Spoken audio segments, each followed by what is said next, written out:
प्यारे बच्चों, आसान साइंस के इस खूबसूरत से चैनल पर आपका इस्तकबाल और खैर मकदम है। आज की इस वीडियो के माध्यम से हम लोग जानने की कोशिश करेंगे ह्यूमन रेस्पिरेटरी सिस्टम यानी कि मानव के श्वसन तंत्र के बारे में, कि मनुष्य के शरीर में श्वसन तंत्र में किस किस अंग को शामिल किया गया है और श्वसन तंत्र का क्या काम होता है हमारे बॉडी में।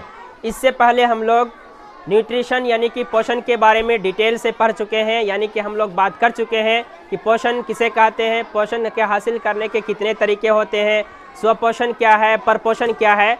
अब जो भोजन का डाइजेशन हुआ था मनुष्य के शरीर में, उस डाइजेशन के बाद अंतिम प्रोडक्ट जो ग्लूकोज वगैरह बना था, कार्बोहाइड्रेट बना था, उसका क्या होना है, अपचयन होना है यानी कि ऑक्सीडेशन होना है।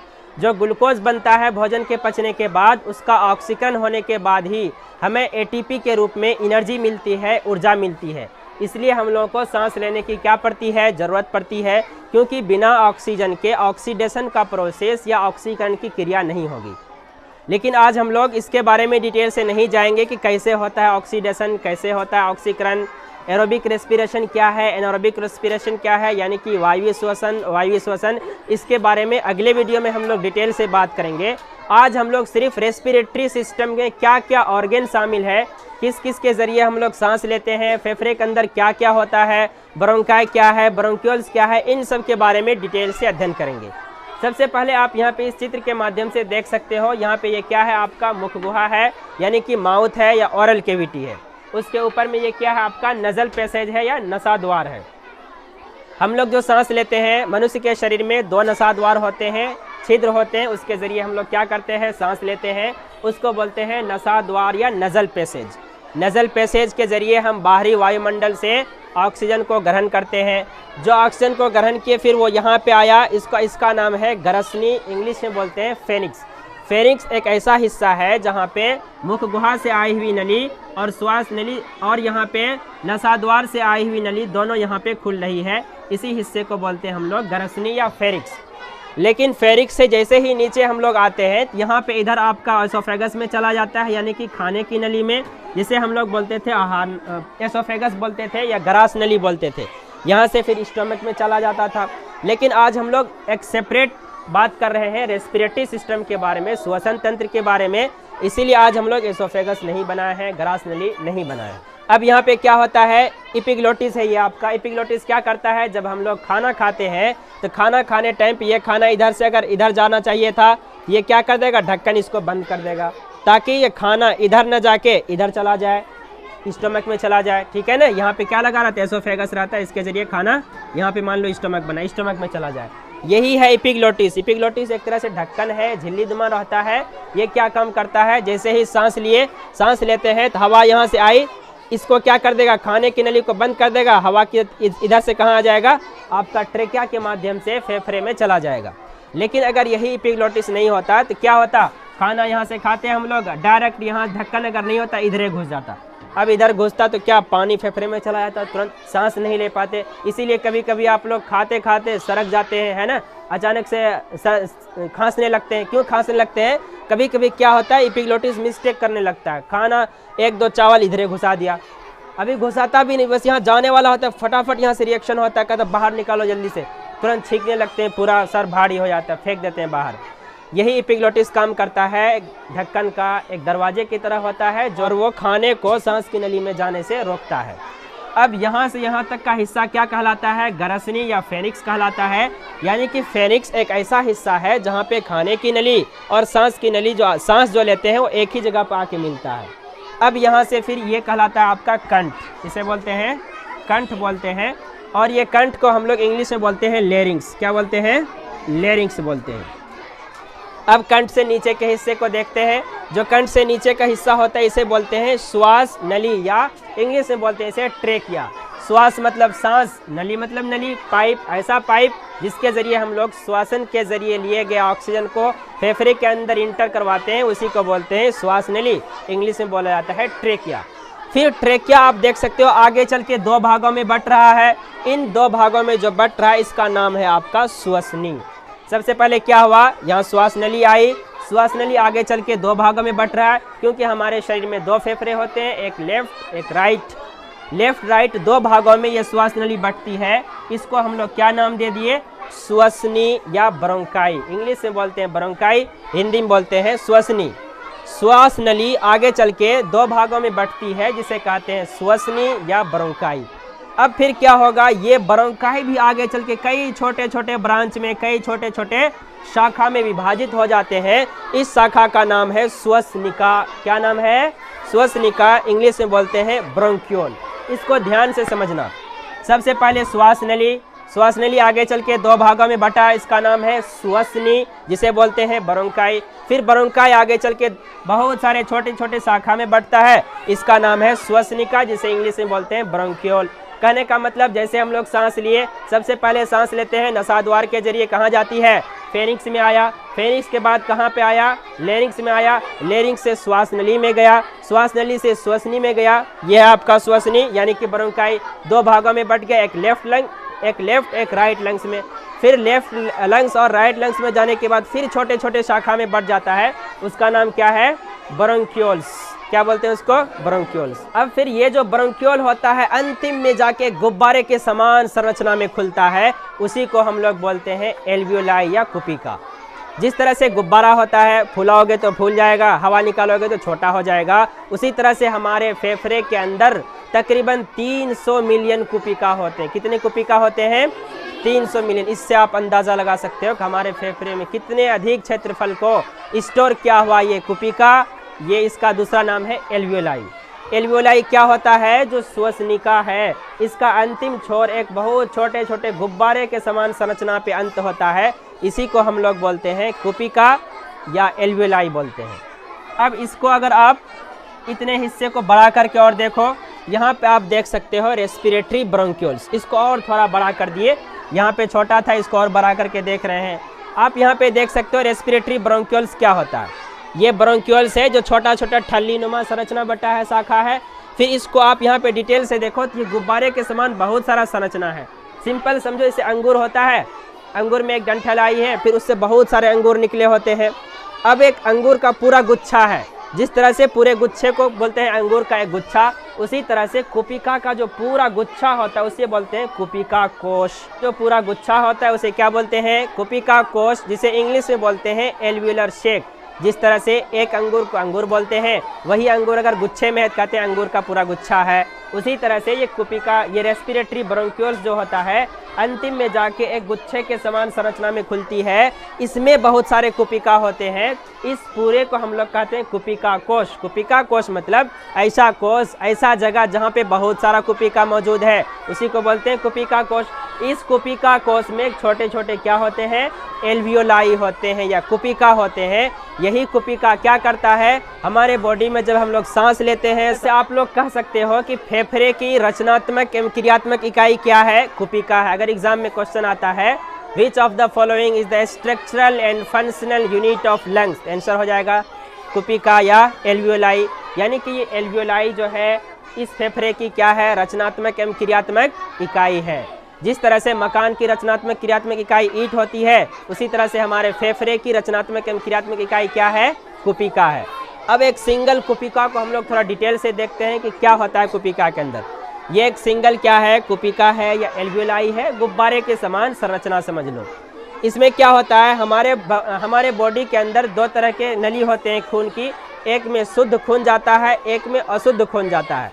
शुद्ध खून का मतलब ऐसा खून जिसमें ऑक्सीजन मिला हुआ है, अशुद्ध खून का मतलब ऐसा खून जिसमें कि कार्बन डाइऑक्साइड मिला हुआ है। सीधा समझ लो, अच्छा खून, गंदा खून, दो तरह का खून जाता है। जिसमें ऑक्सीजन मिला है वो अच्छा खून है, जिसमें कार्बन डाइऑक्साइड मिला है गंदा खून है।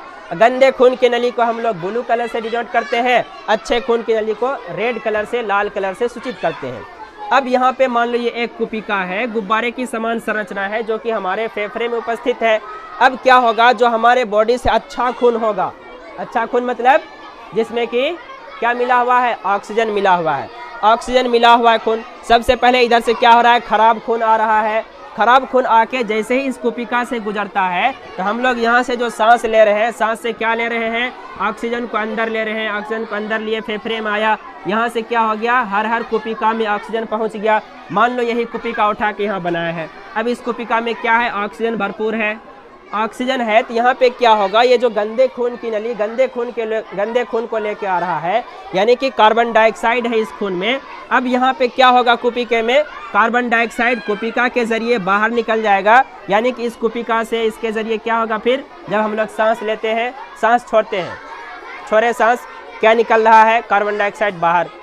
सांस अंदर ले रहे हैं, ऑक्सीजन को अंदर लिए, जैसे ही सांस अंदर लेते हैं इस कुपिका में ऑक्सीजन की मात्रा भरपूर होती है। अब यहाँ पे जो गंदा खून गया है, यहाँ पे जाके क्या हो जाएगा, कार्बन डाइऑक्साइड को यहाँ से इस कुपिका में फिर से क्या, और ऑक्सीजन को यहाँ से कुपिका से अंदर ले लेगा, फिर इस ऑक्सीजन से मिले खून को शरीर के हर प्रत्येक सेल में पहुँचा देगा, और जो कार्बन डाइऑक्साइड वाला खून है उसको शरीर से बाहर निकाल देगा। इस तरह से क्या होता है, गैसियस एक्सचेंज होता है हमारे शरीर के अंदर, यानी कि श्वसन की प्रक्रिया के जरिए हम लोग ऑक्सीजन को लेते हैं, कार्बन डाइऑक्साइड को शरीर से बाहर निकालते हैं। ये प्रक्रिया कहाँ होती है, कुपिका में होती है। कुपिका में बहुत सारे पतले पतले खून की नली होती है, एक तरफ से आर्टरी जाती है, एक तरफ से वेन निकलती है, सीधा समझ लो, एक तरफ से अच्छा खून की नली, एक तरफ से गंदा खून की नली। गंदे खून की नली से कार्बन डाइऑक्साइड गया, वहाँ से फिर निश्वास के जरिए बाहर निकलता है। निश्वास मतलब सांस छोड़ने की प्रक्रिया, और जैसे ही सांस लिए अंदर गया ऑक्सीजन, तो अच्छा जो खून की नली है उसके जरिए ऑक्सीजन शरीर के हर हिस्से तक क्या हो जाएगा, पहुंच जाएगा। जो ट्रेकिया होता है उसकी लंबाई तकरीबन 11 सेंटीमीटर होती है, और ट्रेकिया की जो मोटाई है या डायमीटर है ये होता है आपका 16 mm यानी कि 16 मिलीमीटर। अब एनसीईआरटी का एक सवाल आता है कि गैसों के विनिमय के लिए, यानी कि गैसियस एक्सचेंज के लिए, गैस के ट्रांसपोर्ट के लिए हमारे फेफड़े में कुपिका किस तरह से अभिकल्पित है, किस तरह से डिज़ाइंड है, किस तरह से उसका स्ट्रक्चर बना हुआ है कि हम लोग ज़्यादा से ज़्यादा गैस को एक्सचेंज कर पाते हैं। देखिए, अगर इस कुपिका को हम लोग फाड़ दें, जिस तरह से गुब्बारा है, इस रूम में मान लो गुब्बारे से भर दो, गुब्बारे से भरने के बाद अब सब गुब्बारे को फाड़ दो और उसको ऐसे लंबे तौर पे फैला दो, बहुत ज़्यादा एरिया हो जाएगा ना। इतना बड़ा गुब्बारा है, इसको फाड़ोगे, पूरा बिछाओगे, इतना बड़ा एरिया घेर लेगा। उसी तरह से हमारे फेफड़े के अंदर कितने कुपिका है, तकरीबन 300 मिलियन कुपिका है। यदि सब कुपिके को फैलाया जाएगा तो कितना क्षेत्रफल हो जाएगा, 90 से 100 वर्ग मीटर का एरिया घेर लेगा ये। अगर सब कुपिका को फैलाया जाए तो हमारे फेफड़े के अंदर इतने कुपिका है कि सबको फैलाने के बाद 90 से 100 वर्ग मीटर का एरिया घेर लेगा।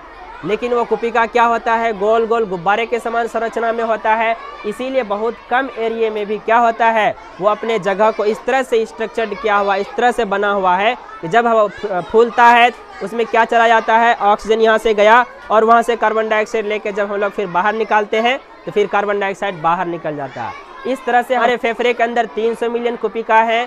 ये कुपिका इस तरह से संरचनात्मक इकाई होती है कि इसमें कुपिका कोश में ये कुपिका भरा होता है, और भरे होने की वजह से हम लोग जो सांस लेते हैं कुपिका में जाता है, फिर उस कुपिका में गैस का एक्सचेंज होता है, यानी ऑक्सीजन वहाँ से खून की नली लेके शरीर के प्रत्येक हिस्से तक पहुँचा देते हैं, और वहाँ से कार्बन डाइऑक्साइड को लेके फिर हम लोग निश्वास के जरिए शरीर से बाहर निकाल देते हैं। इस तरह से कुपिका का पूरा क्या होता है, स्ट्रक्चर होता है। अब अगला सवाल आता है, ठीक है, इंसान तो इस लंग्स के जरिए, फेफड़े के जरिए सांस लेते हैं, लेकिन पौधे कैसे सांस लेते हैं, पौधे में श्वसन की क्रिया कैसे होती है।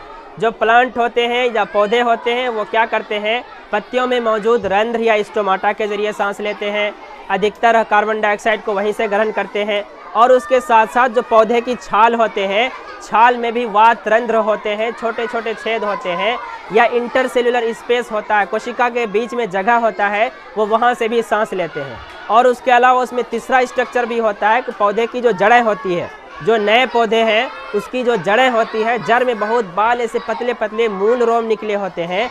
उस मूल रोम से क्या करता है, मान लो मिट्टी है, मिट्टी में पूरा कहीं तो खाली जगह है ना, जैसे कोई ढेला फाड़ोगे उसमें बीच में बहुत जगह रहता है, छेद रहता है। अब उस मूल रोम क्या करता है, अगर उस छेद में गया, वहाँ से फिर जो ऑक्सीजन कार्बन डाइऑक्साइड वहाँ पे मौजूद है उसको ग्रहण कर लेते हैं। यानी कि पौधे 3 तरीके से क्या करते हैं, कार्बन डाइऑक्साइड को लेते हैं। आदमी तो सिर्फ श्वसन नली से लिया, फेफड़े में भेजा। लेकिन पौधे 3 तरीके से, पहला क्या है, पत्ती में रंध्र या स्टोमाटा मौजूद है। दूसरा कहाँ से ले रहा है, पौधे की छाल में वात रंध्र मौजूद है, या इंटरसेल्युलर स्पेस है यानी कि अंतरकोशिकीय स्थान है, या 2 कोशिका के बीच में जो जगह है वहाँ से ले लिए। तीसरा कहाँ से लेता है, जो नए नए पौधे होते हैं उसकी जड़ों में मूल रोम होते हैं, छोटे छोटे धागे के समान, बाल के समान स्ट्रक्चर होते हैं, वो मिट्टी के बीच में जो स्पेस होता है वहाँ पे जो कार्बन डाइऑक्साइड मौजूद है वहाँ से खींच लेते हैं। लेकिन इंसान सिर्फ नाक के जरिए सांस लिए फेफड़े में पहुँचा है। ये तो अंतर हो गया। अब दूसरी बात आती है कि चूंकि हम लोग दिन में भी सांस लेते हैं, रात में भी सांस लेते हैं। दिन में सांस लेते हैं तो भी ऑक्सीजन लिए कार्बन डाइऑक्साइड छोड़े,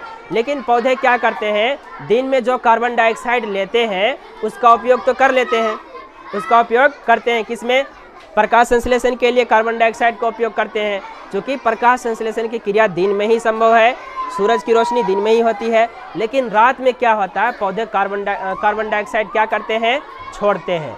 इसीलिए कहा जाता है रात में पेड़ के नीचे नहीं सोना चाहिए, क्योंकि रात में पौधे कार्बन डाइऑक्साइड छोड़ते हैं। कार्बन डाइऑक्साइड की मात्रा ज़्यादा हो जाएगी तो आपको घुटन हो सकती है, सांस लेने में दिक्कत हो सकती है, आपके बॉडी में ऑक्सीजन की कमी हो सकती है। क्योंकि दिन में क्या हो रहा है, हम लोग जो कार्बन डाइऑक्साइड छोड़ रहे हैं, पौधे सांस लेते हैं, प्रकाश संश्लेषण की मदद से अपना भोजन तैयार करते हैं। रात में तो प्रकाश है नहीं, लाइट एनर्जी है नहीं, ऑक्सीजन कब बनेगा, जब प्रकाश संश्लेषण होगा। रात में प्रकाश संश्लेषण हो नहीं रहा है, इसीलिए वो कार्बन डाइऑक्साइड बाहर निकालता है। यही वजह है कि रात में पेड़ पौधों के नीचे नहीं सोना चाहिए। अगला सवाल है, जो प्लांट है उसमें श्वसन की क्रिया जंतुओं में यानी कि आदमियों में या गाय भैंस में श्वसन की क्रिया से कैसे अलग है, कि पौधे के प्रत्येक भाग यानी कि जड़, तना और पत्ती से क्या होता है, श्वसन की क्रिया होती है। लेकिन आदमी में श्वसन के लिए क्या है, सिर्फ और सिर्फ फेफड़े में और श्वसन नली के जरिए श्वसन होता है। क्या हम लोग चमड़ी से सांस ले लेते हैं, नहीं लेते हैं ना। पौधे क्या करते हैं, वात रंध्र है उसके छाल में या बार्क में वात रंध्र है, उससे भी सांस ले लिए, जड़ से भी सांस ले लिए, पत्ती से भी सांस ले लिए। हम लोग सिर्फ नाक से सांस लेते हैं। जिस तरह से जंतु में यहाँ से सांस लिए कुपिका में पहुँचा, फिर कुपिका में पहुँचने के बाद आर्टरी है, वेन है, नसें हैं, उस तरह से पौधों में अलग सिस्टम नहीं होता है जिस तरह से जंतु में होता है। पौधों में श्वसन की गति धीमी होती है, यानी कि पौधे धीमी धीमी सांस लेते हैं। मनुष्य क्या करते हैं, 1 मिनट में 12 से 18 बार सांस लेते हैं, लेकिन पौधे में इससे भी धीमी गति से श्वसन की क्रिया होती है। इस तरह से आज के वीडियो के माध्यम से हम लोग रेस्पिरेटरी सिस्टम में कौन कौन से ऑर्गन आते हैं, उस ऑर्गन का क्या क्या फंक्शन है, उसको समझने की कोशिश किए। उम्मीद है कि आप इसको समझ पाने में सक्षम रहे होंगे। अब अगले दिन हम लोग बात करेंगे एरोबिक रेस्पिरेशन क्या है, एनारोबिक रेस्पिरेशन क्या है, श्वसन की क्रिया किस तरह से मनुष्य के अंदर होती है, ग्लूकोज का कैसे विखंडन होता है, पायरुवेट क्या है, एटीपी क्या है, एडीपी क्या है, इसके बारे में डिटेल से हम लोग नेक्स्ट वीडियो में बात करेंगे। इस वीडियो में आज के लिए इतना ही काफ़ी है। अब तक बने रहने के लिए धन्यवाद। Thank you for watching.